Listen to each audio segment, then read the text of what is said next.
Meanwhile, Evander Holyfield in his dressing room as imposing as ever, a man who always looks as if he were freshly chiseled from granite. And you have to believe, even though he's fighting an undefeated fighter, if he had his druthers, Ferdy, he would much rather be getting ready right now for a fellow by the name of Mike Tyson. But while he continues to wait for Tyson, Holyfield, to his credit, stays busy. What else can he do? That's exactly what he must do. If he's ever going to get an edge on Tyson, it's continuously fighting, sharpening his skills, getting his conditioning right, so when he steps in with Tyson, he's at the peak of his form. Meanwhile, Tyson's running around trying to keep up with Don King's nightlife and fighting easy fights. If this goes on much longer, when they come in, it'll be even money. And with that, we have an update for you on the much-anticipated showdown between Iron Mike Tyson and Evander Holyfield. Ladies and gentlemen, this is the main event of the evening. 12 rounds of boxing for the undisputed heavyweight championship of the world. Boxing's top prize. And Evander Holyfield has emerged as the most worthy challenger among the heavyweight contenders. But instead of battling Tyson, he must fight for recognition in a group that ranges from pretenders to preachers. I think Tyson Foreman is probably the #1 fight fan show right at the moment. I think the media and the boxing experts will tell you Tyson Holyfield. But I'm not so sure really that Holyfield at the moment has the name throughout Middle America that will command the audience that George Foreman will. Foreman has a bigger name than Evander Holyfield does. When Time magazine writes about a heavyweight fighter other than Mike Tyson, they write about Big George Foreman. There's a curiosity thing there. He's on the cover of Sports Illustrated. Evander Holyfield is a more serious fighter. He's the second best heavyweight in the world, but he hasn't caught the public's imagination yet. Holyfield would probably be the best match, but Don King is holding off probably for a bigger payday. The only fight that might be of any interest is Evander Holyfield, and I don't really think Holyfield could beat him. It might be interesting to see him fight 2 or 3 guys in one night. That might be the best of it all. Without a doubt, this is the undisputed champion of the world. He claims he can beat any man alive.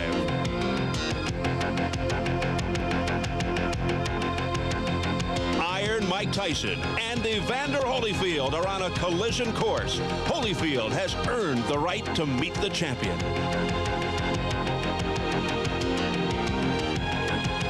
But for some reason, the road to the showdown has been filled with obstructions and detours. Why the delays? Don King doesn't want it to happen right now because he's in control. He has the heavyweight champion, and the person who has control of that is the one that really makes the biggest decision. Number 2 is that it's just one of those things that all we can do is just keep fighting and get there on our ability, or on Evander's ability. And so it's going to come off. It's just a matter of time. Don King is afraid that knows that Evander Holyfield is the only fighter who can beat Mike Tyson. It seems at this point that Don King, and he said this to me, he feels that it needs a build-up.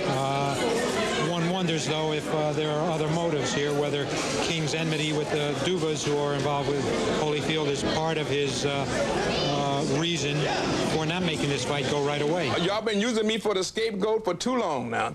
Don King is restraining. Don King is evading. Don King is preventing. Don King is stopping. He's blocking. Well, it's open no sesame now.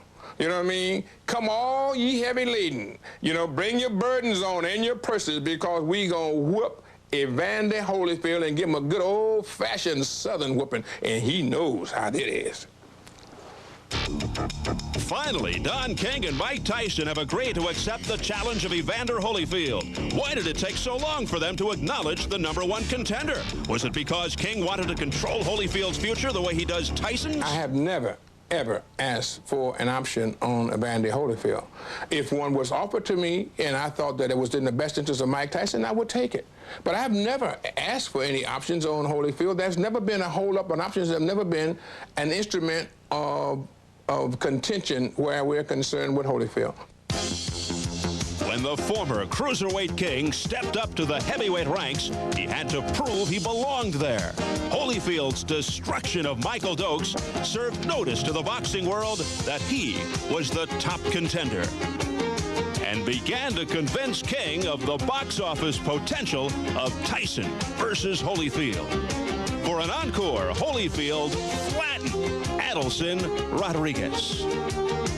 The fight is now, is a vintage fight now, and it's time now to really start promoting, and it still needs a lot of more hot sauce, but we're going to put that in there, as you said, in salsa, in Hispanic, in Latin, in Spanish, you know what I mean, el caliente. We're going to make it a hot fight, a muy grande la pelea. So what we got to do now is it's time to get it on. He get by Stewart, then it's time for him to get ready for the undefeated, the undisputed heavyweight champion of the world, the baddest man on planet Earth, the baddest man in the universe.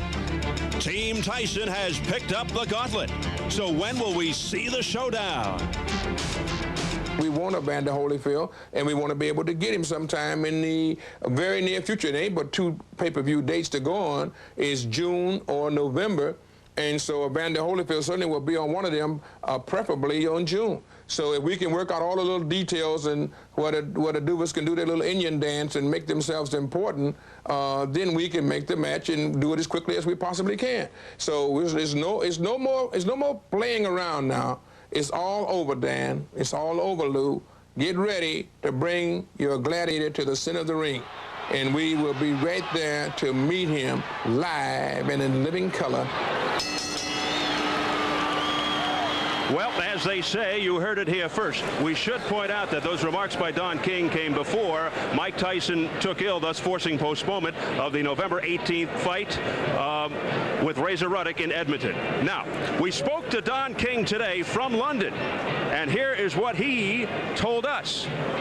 Tyson-Ruddock will take place in January. We also have a commitment to fight Buster Douglas. If Holyfield wins tonight, then Tyson-Holyfield will be in June or in the fall of 1990. If Evander beats Stewart dramatically, my preference is June. He also said, quote, Mike wants Holyfield, unquote. But to the business at hand, do you think there's a possibility that Holyfield could be looking ahead beyond Alex Stewart to Mike Tyson, really falling into a trap? He's incapable of that. Evander Holyfield's the most focused fighter that I've ever seen. He takes one fight at a time. He gets in there, he tries to get out as fast as he can and go home because he is every inch a fighter.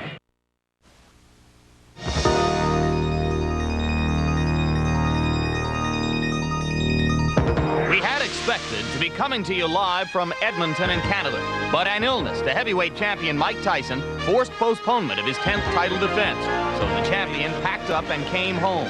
When last we saw the Tyson machine in July, it was for 93 short seconds. Later you'll get an update on when and where we may see him in the ring again. Of course, the fight that we had originally expected to see tonight would have been in Edmonton, Canada, between Mike Tyson and Razor Ruddock. Let's look back now at how that fight was postponed and the details of this latest passage in the curious life of the heavyweight champ, Mike Tyson.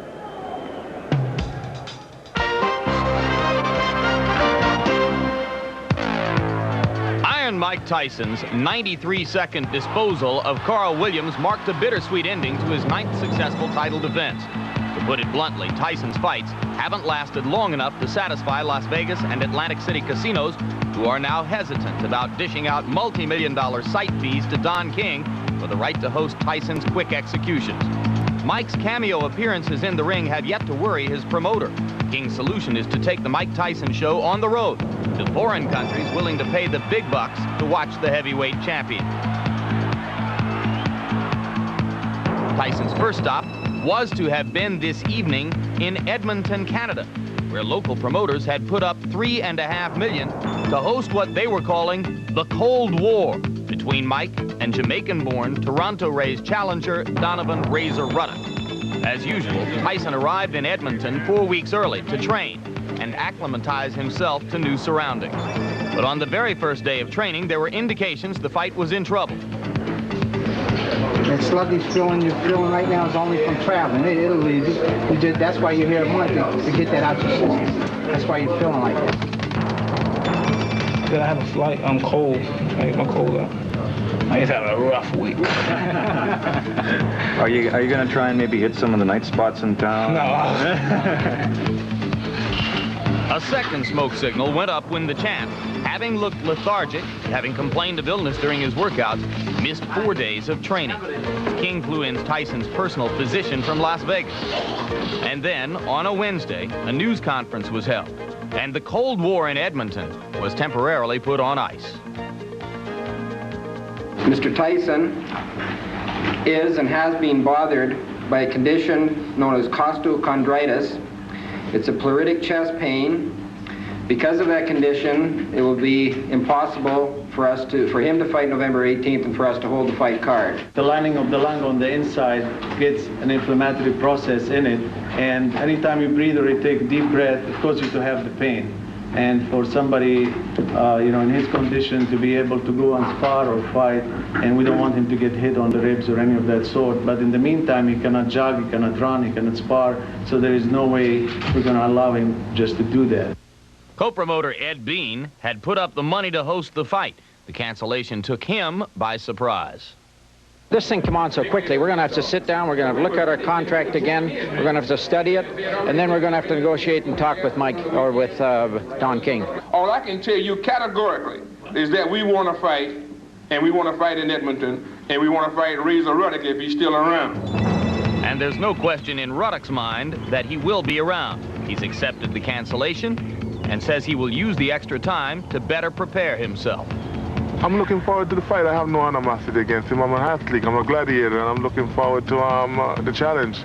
But in this term, they're thinking about a lot of money, and they have to take every precaution necessary. So it's hard for me to judge him and say that, well, whatever they're doing is wrong or whatever, because maybe if I was in his shoes and I'm talking about millions of dollars, I'd probably do the same thing. So it's hard for me to judge him. I just want the fight to go on, and that's it. Dapper Dan. Dapper Dan. Dapper Dan. The Tyson and King entourage wasted little time blowing out of Edmonton on a flight back to the States, where Tyson claimed he'd be resting. But what would a Tyson fight or non-fight be without greater controversy? Recently, some reporters have questioned the severity of Tyson's maladies after having spotted the champ in a favorite Broadway nightclub at 2:30 in the morning. And so the Tyson saga continues. And now this week, developments have put the picture in focus. Promoters in Edmonton unable to come up with the money to finalize the deal. So the next fight for Tyson in Tokyo, Japan at Korakuen Stadium against James Buster Douglas of Ohio, a large but relatively light-hitting heavyweight. That bout to take place on February 12 as the 10th title defense for the undisputed heavyweight champion of the world, who joins us now live right here at ringside in Las Vegas as we come back with a chance to talk to Mike Tyson. First of all, Mike, your health. How is the pleurisy condition which caused you to cancel the bout in Canada? Well, in my opinion, it was never really that bad to cancel the fight. But my physician came up and I had this slight pain while I was breathing, and it made me uncomfortable. I'm sure if I would have just perhaps trained around 2 more weeks or so, I felt good to fight. I don't believe in canceling a fight because you don't feel good. I feel regardless of the situation, the show must go on. But I respect my physician, Mr. Elias Ganem, and he said it really wasn't worth it, so we canceled the fight. You feel bad for Ruddock? Hey, I wasn't worried about anyone beating me and taking my title by that means. You were here tonight as a fight fan, Mike. Just give us your impressions of Chavez and your impressions of Chavez when he fights Taylor. I'm looking for a spectacular fight. There's by no doubt there'll be a war. And from this last performance, Chavez is always a business-like, calm, collect killer. But I've seen him get hit a few times, punches that very, unnecessary to be hit with by a fighter that's not of a high caliber of a Meldrick Taylor. And it's just a matter of fact, because fighting is all in the mind, I believe. It's all mental. And if you go in and have a totally different frame of mind against Taylor, anything can happen. But Taylor, I say, I give him a good chance. Okay, let's speaking about other fights besides your own. Did you see the Holyfield-Stewart fight? And if you did, your impression of Holyfield?